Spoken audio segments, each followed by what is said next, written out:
Africa Content TV.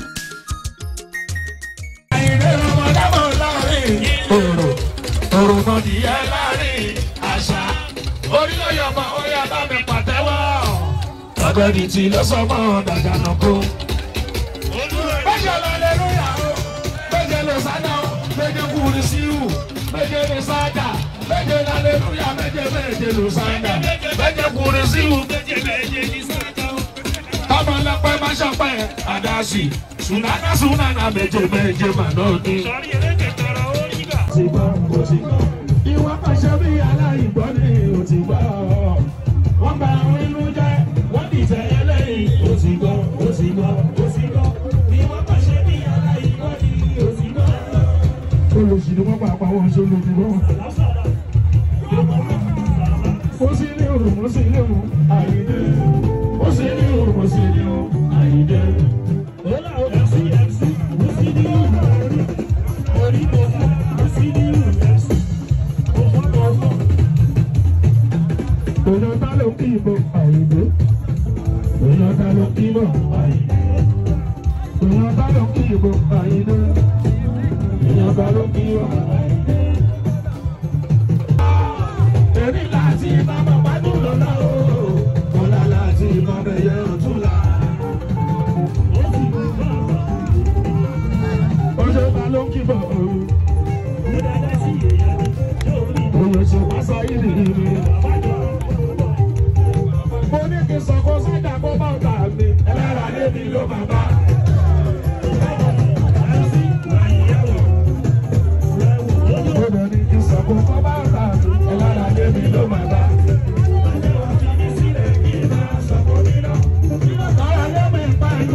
Síbẹ̀síbẹ̀ ọmọ òsì ló ṣe.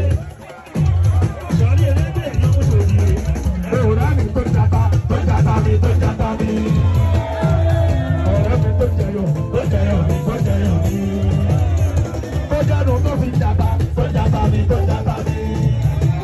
Tó dẹ̀jẹ̀nu tó fi jẹyọ̀ mi. Àṣé báwa dẹ̀wọ̀n ló fi bà mí jẹ́. Ajapa ló lókun ló fi pẹ̀kú. Àgbòkó ẹnu ọ̀sán o, ìyókù ọ̀tá mi.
London. Olamide mi of London.